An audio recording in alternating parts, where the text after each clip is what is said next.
মেয়েদেরকে বলছি, আপনি আপনার প্রিয় মানুষটাকে এই 3টি প্রশ্ন করুন। যদি সে সঠিক উত্তর দিতে পারে তাহলে বুঝে নেবেন সে আপনাকে মন থেকে ভালোবাসে, সে আপনাকে জীবনসঙ্গী বানাতে চায়।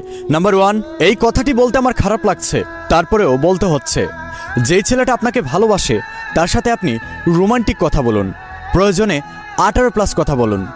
যদি সে আপনার রোমান্টিক এবং 18+ কথা বলাতে সঙ্গ দেয় তাহলে বুঝে নেবেন সে আপনাকে ভালোবাসে না। আর যেই ছেলে আপনাকে সত্যিকারে ভালোবাসে, আপনি যদি তার সাথে রোমান্টিক কথা বলেন অথবা 18+ কথা বলেন, সে আপনাকে বাধা দিবে আর বলবে আমাদের সম্পর্কটা আমরা পবিত্র রাখতে চাই, যা করার বিয়ের পরে হবে, আমাদের সম্পর্ক হালাল হওয়ার পর।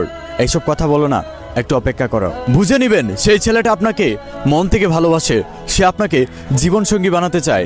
নাম্বার 2, আপনি আপনার প্রিয় মানুষটাকে এই প্রশ্নটা করেন যে তুমি আমাকে কতটা ভালোবাসো। সে যদি উত্তর দেয় আমি তোমাকে আমার নিজের চাইতে বেশি ভালোবাসি, বুঝে নেবেন সে একজন প্রতারক। আপনি আপনার প্রিয় মানুষটাকে আবারও প্রশ্ন করেন যে তোমার আমার সম্পর্ক যদি তোমার ফ্যামিলি মেনে না নেয় তুমি কি করবে।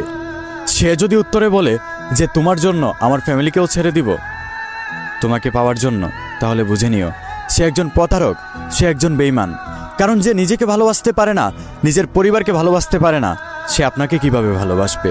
আর যেই ছেলে আপনাকে সত্যিকারে ভালোবাসবে তাকে যদি আপনি এইসব প্রশ্ন করেন, সে বলবে তুমি যদি আমার কপালে থেকে থাকো তাহলে কেউ আটকাতে পারবে না, পরিবারও মেনে নিবে, সবাই মেনে নিবে।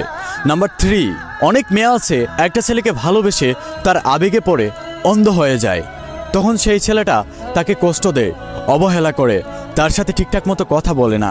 তখন মেয়েটা ছেলেটার কাছে নিচু হয়ে কান্নাকাটি করে বোঝাতে চায় যে আমি তোমাকে অনেক ভালোবাসি, তুমি আমাকে বোঝার চেষ্টা করো।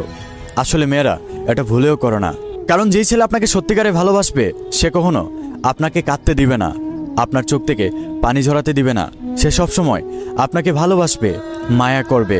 আপনারা মেয়ে জাতি হচ্ছেন মায়ার জাত, আপনারা হচ্ছেন মায়াবতী। যেই ছেলে আপনাকে সত্যিকারে ভালোবাসবে সে আপনাকে মায়া করবে, ভালোবাসবে, যত্ন করবে।